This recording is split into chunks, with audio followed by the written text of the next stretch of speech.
So in this module, we're going to cover consumer theory or consumer behavior. And this is where we're going to be introduced to how economists model individual decisions.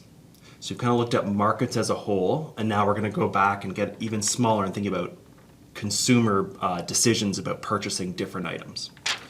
And so at the kind of the basis of this theory that we're going to learn about is this concept called utility. So utility is basically the happiness you get from consuming goods or services, or goods and services. So it's a measure of happiness or satisfaction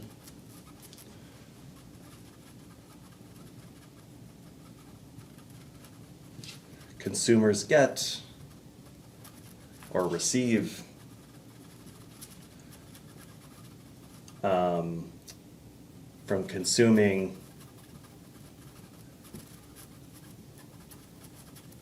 goods and services. And so it's going to be a numerical measure, and we're going to measure it in something called utils. Though you won't hear me say kind of utils very much because we're going to be a little bit more abstract, if that's possible.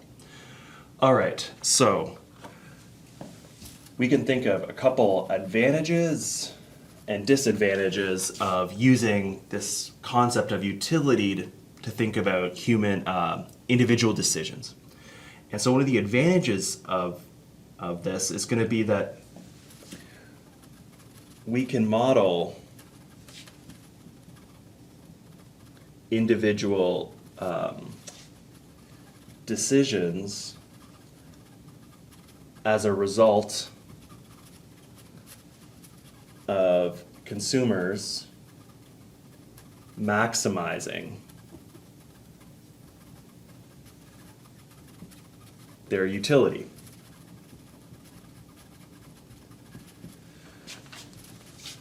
So just like firms maximize profit.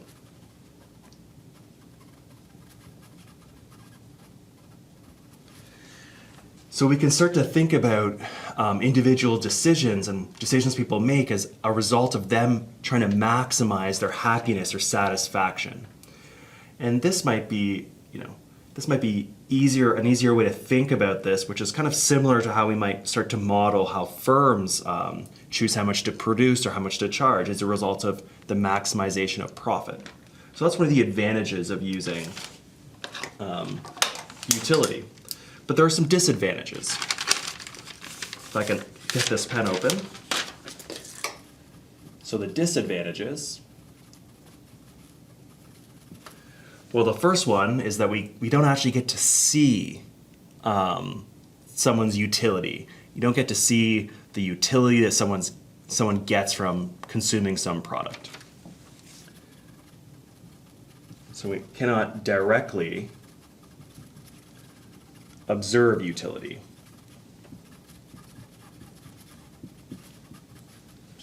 So it's a concept, but we can't actually, directly observe it. We don't see that when Jenny goes to purchase a taco, we don't get to see how much utility she gets. We don't observe that. And the second disadvantage is going to be that it's not going to be possible to compare utility across people.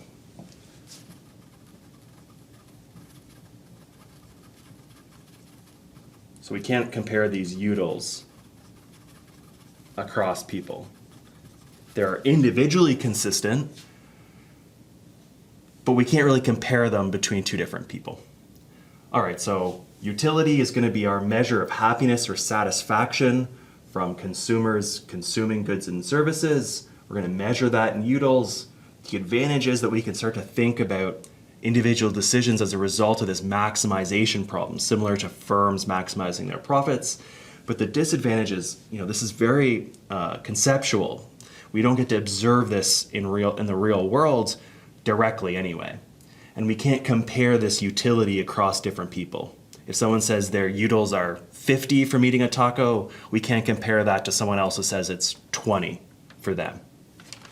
All right, so let's now move on to talking about two different kind of measures of utility: total utility, or the total satisfaction we get, and the marginal utility. And remember that as economists, you want to think on the margin. So understanding this marginal utility is going to be really important to understanding how consumers actually maximize their utility.